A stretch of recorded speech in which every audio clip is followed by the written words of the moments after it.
This is it, guys. This is the week when I'm finally going to finish The Stand, Stephen King's longest novel.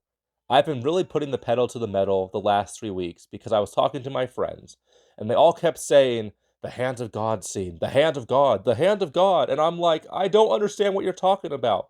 And they're like, you haven't finished The Stand yet? So this book has been at the front of my mind. It's been the focus of 3 weeks of reading vlogs, and it finally ends. It finally ends now. I'm finishing it. I'm going to know what the hand of God means. I'm going to understand what all my friends have been talking about, and it'll feel good to be included. I'm also picking up another work of post-apocalyptic fiction, The Blue Book of Nebo. One of my friends on TikTok, Suki Reads, recommends this book very highly. It's short and sweet, very much unlike The Stand, which is overly too long, bloated, glacially paced at times. I can't wait to get this book out of the way because it's been taking up a lot of mental bandwidth. I look forward to seeing how the Blue Book of Nebo and The Stand work together. I'm excited to see how the plots and the emotions mesh into this conglomerate of ideas, and hopefully it makes for a compelling week of reading. Welcome to the reading vlog. One of the worst things about The Stand is that most of it seems like just a road trip novel. These characters are walking across America. These characters are walking across the desert that leads to Las Vegas. They're hiking through the mountains, the Rocky Mountains, and it's really slow. Part 3, there's a return to like that, travel log type of narrative, and I don't like that. But one thing I do really like about part 3 is that Las Vegas is very prevalent because Randall Flagg, our main antagonist, and his cohort of followers and villains, they preside and their home operations are in Las Vegas. And the depictions of the Las Vegas desert, because Vegas is literally a shining city, Sin City, surrounded by an inhospitable wasteland. And I love how all the characters are talking about like how hot it is and how just like, why would someone live here? This place is like a nightmare to get to. It's true. I commute to Las Vegas every day, 50 miles there, 50 miles back from Pahrump, Nevada. And I grew up in Las Vegas. And yes, the depictions of Las Vegas in The Stand are 1,000% true. Contrasting that with the setting of the Blue Book of Nebo, which is the second book that I'm reading this week, another work of post-apocalyptic fiction, but this post-apocalyptic work takes place in the wilderness of northern Wales. And the UK, Wales in particular, lots of trees, lots of forests, lots of wildlife. It's a very stark difference, very stark contrast between the setting of The Stand. And I'm not gonna lie, if an apocalyptic event happened, I literally live in the worst possible place imaginable. The Blue Book of Nebo, I'm picking it up because one of my favorite book talkers, Suki from Suki Reads, if you don't follow me on Book Talk, go check that out. She talks about this book fairly often. She recommends it very highly, and I'm starting to see why. Beautiful writing, it's short and sweet, and after binging most of The Stand the past 3 weeks, I need a short and sweet read. I look forward to finishing these 2 books and seeing how they contrast. Wednesday, I have less than 200 pages left of The Stand. Part 2, because split into 3 parts, ended on a bit of a sad note. There was like a twist I wasn't anticipating. And I really feel like it was supposed to be this great emotional low. But because it kind of just felt like it came out of nowhere, I really feel like the emotional low did not hit me the way it was supposed to. And that is frustrating because usually Stephen King does like tragedies so well in his books. Like when characters are hurt, when characters die, when the devastating things happen, I generally feel that in my Stephen King stories. But I really feel like the emotional twist at like 70% through The Stand was kind of a miss for me. And that's sad because I thought the first part of The Stand was a bit too slow for my liking. Like part 1 was all set up, glacial pace, not very enjoyable until like the last 4 chapters of part 1. Part 2 was very interesting, very compelling. Lots of interesting character development happening, lots of interesting plot development. I really liked where it was going, but part 2 ended in a way where I was like, okay, that's interesting. But what was the point of all this stuff that happened prior? So hopefully the last 200 pages saves it. I mentioned on earlier reading vlogs that post-apocalyptic literature just hits differently when you're a parent.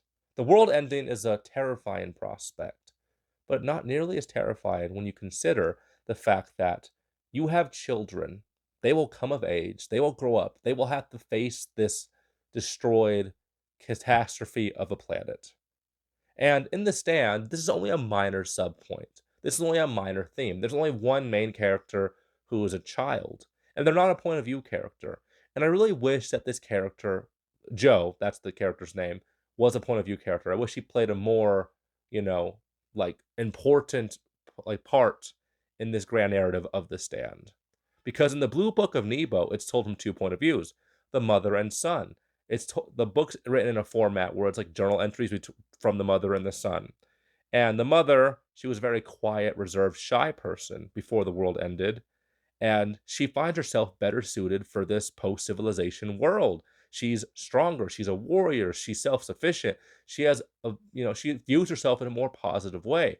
And her son, who I believe was 11 when the world ended, he doesn't really remember the world like how it really was because he was a child. But he's coming of age in this post-civilization world, and he's becoming a man. And he's trying to learn all there was to learn from the past, from the stories, from literature.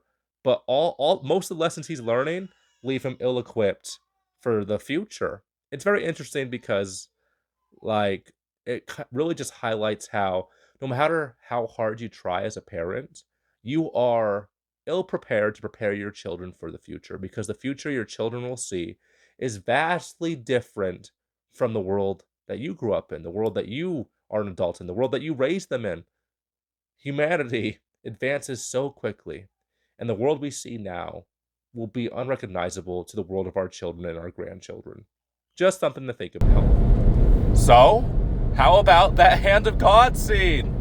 I see why all my friends were talking about it. It was a beautifully moving scene. It was powerful. If you've read the book, you know what I'm talking about. Is it the best scene I've encountered in literature? No. Have I encountered better scenes that are better set up in books where I didn't have to read 1,000 pages to get to it? Yes. It was a pretty damn good scene, though. I'm not sure if it's made the entire read worth it yet, but powerful nonetheless. I still have about 100 pages left of The Stand. There's going to be a nice, long, drawn-out, falling action. And I love it when an author gives the plot a long falling action sequence, because that's where all the catharsis comes from. That's where all the closure comes from. And that's what I'm excited for. I want to see how all of our favorite characters, the ones that are surviving, I want to see how the story ends for them, because this was a hell of a ride. Slow, plodding, glacial, difficult. Almost want to give up on this book several times, but I'm past the hardest part of it. I just read the climax, and I'm looking forward to the ending. Saturday, I finally did it. I have finished the unabridged version of The Stand by Stephen King, his longest novel. It took me over 2 months to read. It completely ruined my reading plans and reading schedule for the second half of the year, but I'm glad I finally got it out of the way. It is Stephen King's longest work, and I read most of it in the last 2 weeks. What did I think about it? It's a mixed bag. It is too long. I was talking to my friends, and they were saying, like, even though I've read the unabridged version, there's nothing I would have left out. I would have left out the Trash Can Man chapters. I would have chopped off a few of the chapters where, like, especially in part 1, where things were kind of just taking forever to get going. I liked the long falling action. I heard, from what I understand, the falling action in the unabridged version is longer, and I like that. I love a long falling action. I love settling into the ending of a massive story, especially a story as massive in scope and as long as this. It deserved a long ending, and that is what I got. My favorite character, Tom Cullen, Glenn Bateman, and yeah, I love those characters. Glenn Bateman, the sociologist, I loved his character arc. Tom Cullen made me cry towards the end of it. There was some really great dialogue between two of the characters that really tugged at the heartstrings. So yes, look, you're going to be seeing a full-length review of The Stand by Stephen King within the next 2 to 3 weeks. I have a lot of thoughts. There's going to be a spoiler-free and a a spoiler discussion in that video. Now I have all of Sunday to finish the last bit of reading I have planned, The Blue Book of Nebo. It's another post-apocalyptic work that is tugging at my heartstrings, that's very compelling, very thought-provoking, and I'm liking that a lot. Very short and sweet, unlike The Stand. 10:10 p.m. Sunday. This is the first week in a few weeks where I finished 2 books. I finished The Stand by Stephen King, and I finished The Blue Book of Nebo. I'll learn the pronunciation eventually. Unlike The Stand, The Blue Book of Nebo was too short for my liking. I really wish I had like 30, 40, 100 more pages to really get to know these characters more. The book's told in a very interesting format, like I explained earlier. It's told like in journal entries between a mother and a son, and you're kind of bouncing between before the end of the world and the present day. And it talks a lot about human connectiveness and trauma and trying to, create a good life for your children and trying to come to terms with all the anxieties and insecurities of parenthood. There's tragedy, there's beautiful scenes, beautiful writing, and I loved the ending. It was a little open-ended, but I'm a firm believer that post-apocalyptic fiction should not end with every answer, with all the questions answered. I don't need all the information. Post-apocalyptic fiction is supposed to be a little bit ambiguous. It's supposed to be a little open-ended because the world has been destroyed. Even though the characters we are following in this narrative, maybe they've beat the big bad, they've resolved the central conflict, but the future of humanity is not assured. It's not set in stone. We don't know what's going to happen. And I feel like, yes, both these books ended in a way that was, compelling and cathartic enough, but plenty of questions are still left unanswered. And I liked it. Both beautiful reads, one too long, one too short.